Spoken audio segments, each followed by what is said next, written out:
we have Melissa Kalimov. She's the COO of Rise Brewing Co. Hi, thanks for joining us. How's it going, Erin? It's going good. Good. How is BevNET Live for you so far? BevNET Live is incredible. I love this event. You get to meet friends, meet new friends. It's a really interesting industry. Yeah, so let's talk a little bit about Rise. So you guys recently announced that you had gone national at Walmart. Can you talk to us a little bit about how Rise got involved with Walmart? Kind of walk us through it. Sure.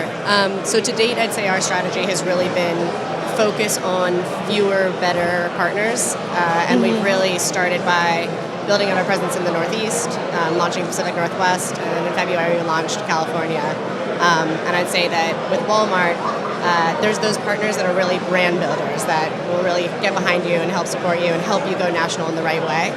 And what they did is they put together an emerging brand set, and that's what we launched with them in. So they've been an incredible partner, and it just felt like the right person or the right company to make that step with. Mm-hmm. What do you think about how Walmart is helping emerging brands and what they're kind of doing? I think we had a talk at NOSH yesterday about how they're helping food brands. How do you think they're helping beverage brands kind of get to a wider audience? For us, they set up a really specific, elevated, emerging experience. And so it felt like there was a lot of attention to who they chose, how they were presenting the companies. Our buyer's been really engaged in thinking about how we present ourselves on Instagram, how we present them on Instagram in partnership with us. And so it's been interesting because it's not just about being on shelves, it's about the entire customer experience. And it's something that we're thoughtful about, and they are clearly really thinking about in a thoughtful way as well. What has been the distribution strategy for Rise? Have you guys been focusing on trying to get into larger retailers? Are you kind of starting small and building up? What is kind of your strategy for that? Yeah, it's a great question. Again, we started in Northeast and then expanded to the West Coast, really trying to focus on building out our fan base and making sure we have super fans. I would rather have a really, really strong velocity in fewer stores than go too broad too quickly.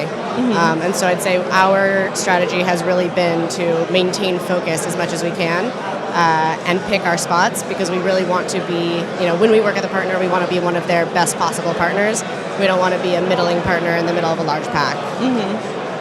And can you talk a little bit about, we've seen a lot of innovation from Rise recently. You got announced the Oat Milk, and you guys started with just coffee and you kind of did the latte. So what is kind of your approach to innovation? Sure. We obviously love innovation. So yes. We were one of the first nitro cold brew coffee companies. And we launched with our original black, really loved that product. And that was our flagship product for a very long time.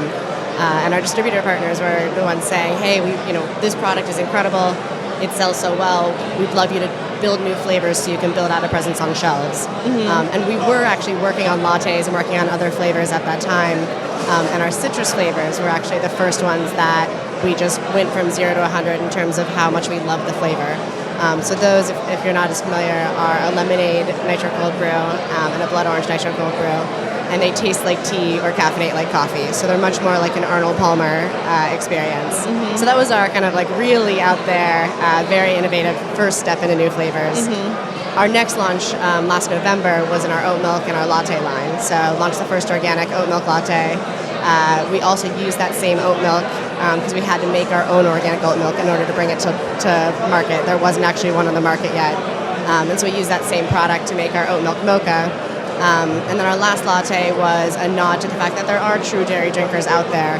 And so we made the classic latte with a mix of organic milk and cream. And that latte line has really been super exciting. Customers love it. And I'd say actually particularly in Los Angeles, it's been really interesting because that's the first market that we launched our black and our lattes at the same time. And so we're seeing an entirely different and new SKU mix. And clearly the oat milk is really resonating, particularly in that market. How do you kind of market those interesting flavors? Or do you think people are a little hesitant to be like, oh, a citrusy coffee? Like, sure. How do you do that? No, it's a great question. Yeah. We get so many false positives at events like these because people are so willing to be kooky and try new things.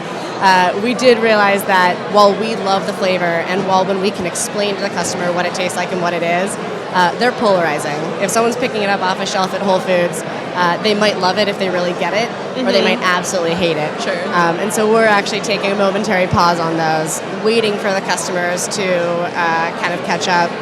La Colombe just released a shandy line, which is really kind of that same approach. There's a few others. Starbucks is piloting in the Pacific Northwest. And so we're taking a moment to say, all right, let's see if the customer mentality really catches up. Let's really focus on those latte lines, and let's focus on perhaps bringing 1 or 2 new flavors down the road in the next 12 months, and then see if there's a right time to come back to that citrus. Right. So as far as the oat milk launch, what was the kind of risk involved with launching your first non-cold brew product, and it's not just a creamer, it's a standalone oat milk. So what was the kind of risk involved with doing that? Sure. Actually, Mike Schneider from BevNET told us not to. Did he? He and did. you didn't listen. I mean, no, we didn't. It is risky. I mean, we're a coffee company, and I'd say that we still take the approach that we're a coffee company, but we've decided that this is a coffee-adjacent product. We also run a ton of business in our kegs, and I would say that it particularly pairs nicely. Our kegs only come in our original black, and so the idea of being able to sell kind of an entire packaged product to our customers was something that was exciting for us. So no, we're still, I would say, I do think it's a risk, but I think that it's an exciting enough product, and we were perching on the supply chain. Again, we had to make our own organic oat milk because there wasn't one on the market when we were trying to launch our lattes. And organic is one of our core tenets. So we're sitting on the supply chain, watching players like Oatly have stock issues. And actually, it was just 3 weeks before Expo West that our CEO called and was like, I think we should actually just do this. So it was a super fast forward, bringing the product to market to launch then, and we're super excited. It's going to be hitting shelves in mid-July. That's so exciting. So let's talk just a little bit about the nitro cold brew space in general. How are you seeing it evolve and change since you've been involved with it? Sure. So we used to walk into offices and tell people we had nitro cold brew coffee, and they were like, what is that? Is it going to give me cancer? And so obviously the customer really understands it in a different way today than they did when we were first walking into those doors. And players like Starbucks have been instrumental in building that customer understanding of the category. People now know what nitro is. They also know what cold brew is, and they didn't really 5 years ago. So we think about cold brew coffee and nitro cold brew coffee specifically as being more on the leading edge than the cutting edge, because it's a product that people really understand. It's just done a little bit differently, and perhaps, at least in our opinion, in a little bit more tasty way. Nice. Well, thank you so much for joining us. We're looking forward to the oat milk lunch. Awesome. Thanks, Erin. Enjoy the rest of BevNET.